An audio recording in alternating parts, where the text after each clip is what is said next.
What's going on, guys? So to kick things off on what's essentially going to be the female series, if you will, on the channel, we have got some quite complicated topics and stuff that I've got planned to go into with you all, but I figured to kick things off, we'd start off with a common question that I get asked quite a lot on Instagram and my Q&As, and that is how should I train as a female?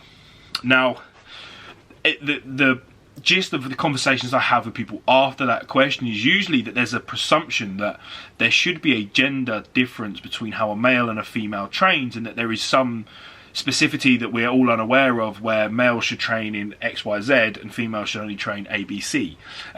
So to kick things off on the female series, I just want to squash that myth and that ideology. There is no different in the methodology of how we train to drive hypertrophy within gender. Okay, skeletal muscle is skeletal muscle, and in order to drive that hypertrophic response, we must train the muscle in the same way. Just because you're a female, just because you're a male, that doesn't change how that physiology works. So when we look at training considerations, it's the same as we would see for everyone. We need to think of you as a genetic individual, not as a female, not as a male, just you as a genetically unique person. So there's a few things we need to discover first, which is why I always like to do a discovery phase or assessment phase with my clients within their training setup.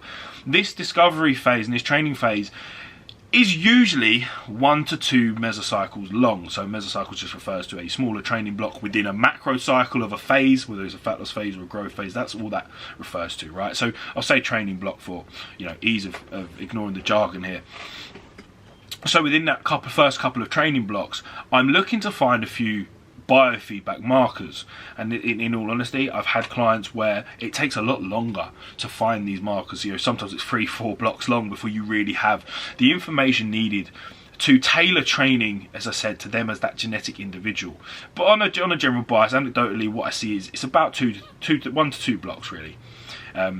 To find this information, and what we're looking for, okay, and I'll explain the words in obviously in a little bit more easier terms here. So we've got minimum effective volume, maintenance volume, and maximal recoverable volume. Now, for those that don't know, minimum effective volume is essentially the minimum amount of stimulus we need to drive into said muscle group to drive out and deliver that hypertrophic outcome, i.e. to drive up more muscle. Maintenance volume is quite simply, kind of cues in the name there, it is the amount of stimulus needed to maintain tissue, right? So just maintain the muscle you have, not grow any, not lose any, not run into muscle proteolysis, not be in that catabolic state, just maintain simply what you have.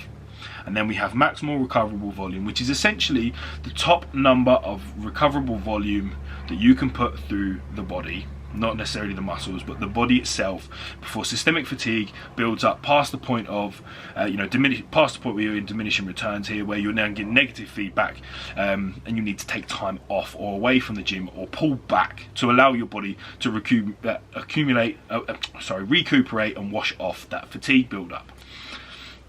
So with them 3 numbers there, them 3 pieces of information, once they are found, you can then periodically plan your training blocks, those mesocycles, accordingly, so that you are sat within the realm of not wasting time.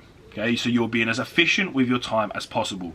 You could be, so you're not sat there doing, a training plan for 8, 12, 14, 16 weeks, and realistically you could be getting and driving the same outcome in 6, or 4 to 6 weeks before needing to deload. And you're really being as efficient as possible with that time. And that's going to differ, again, like I said, from person to person. We need to find those numbers, right? And each of them numbers applies to each muscle group. Okay, and then this is where the specificity of it comes, because everyone's going to have their own genetic ability to grow slightly more in other places. So the legs might be more dominant than the upper body, and then even specifically in the upper body, you might be able to say the back is more dominant than the chest, or the delts to the arms, and vice versa. So we need to find all of these numbers.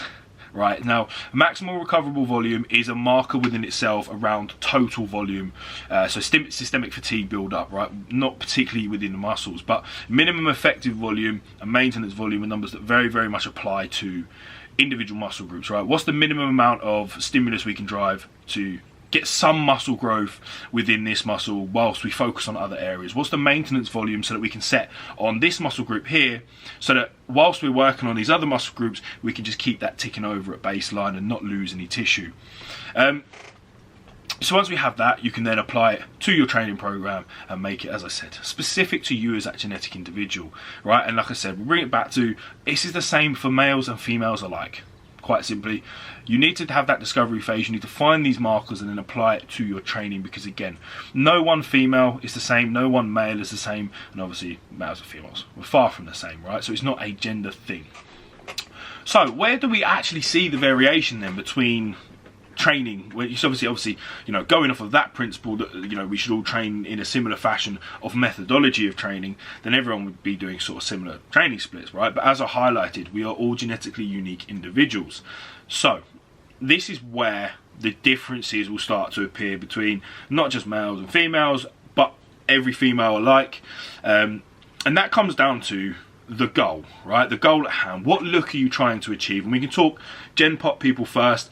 You know, often the trend changes with time and it becomes what is fashionable, right? So the physiques that people are trying to achieve are more often than not whatever is fashionable at the time. Obviously, you know, we're in a big era of, you know, big bunda, tiny waist, like hourglass kind of shape. Kim K made it popular and now everyone's getting BBLs and God knows what, but that's what's fashionable. So when you see Gen Pop people or Gen Pop female clients come to me, it's usually what you know, what is the goal here? What are you trying to achieve? And it's, oh, I want bigger glutes, I want slightly bigger legs, I want a smaller waist, blah blah blah. So that is going to be very different to the female that comes to me as a figure competitor, because, well, they're two very different looks, right? They're two very, very different looks. So the training, the methodology will be the same. We'll be trying to drive the as most efficient and best hypertrophic outcome within skeletal muscle as possible to achieve the desired look, right? But there is obviously going to be differences in the specific muscle groups the Gen Pop person trains, and there's going to be specific differences in the muscle groups that the figure athlete trains. Again, because they're going for two very different looks. So then we look at, okay, we'll use figure for example here. So two figure competitors. Now figure A and figure B both are trying to achieve the pinnacle of that figure physique, that figure look, but option one genetically has a disposition to grow their legs slightly slower, and this one over here has absolutely freaky monstrous quads, doesn't need to train them, maybe could even get away with doing like 3 sets per week.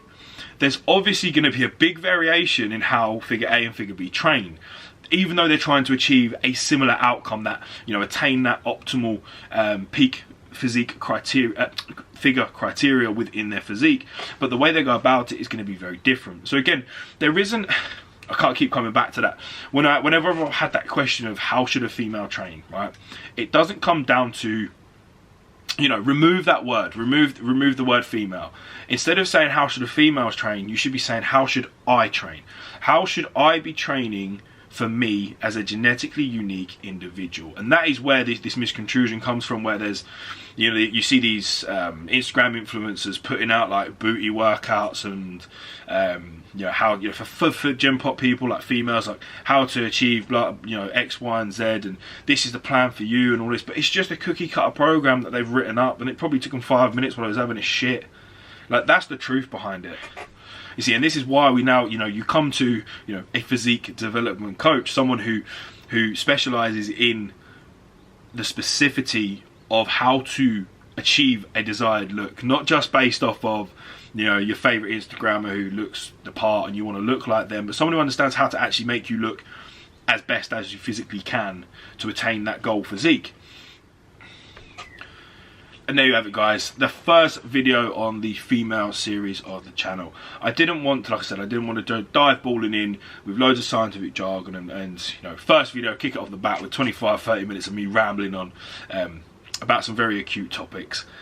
But I figured this would be a nice place to start, as it is probably one of the most commonly asked questions from my females, from any female, sorry, in my, you know, Q&As, or in, you know, even just in conversation in my DMs on Insta, and it's one that always has the same answer, right? There isn't, the question you should be asking me is not how should I train as a female, or how should females train. It should be how should you train as a genetically unique individual to achieve the outcome you desire. That is what you need to be asking yourself, people. So yeah, next week we will be back with the female menstrual cycle. That is the the next topic I would like to dive into, just because we need an overview of it to then start looking deeper into female performance enhancements, HRT. You could even dive into the nutritional side of things, whether there's an application to do a menstrual diet, if you will. But yeah, all things that are exciting and to come, guys. Peace.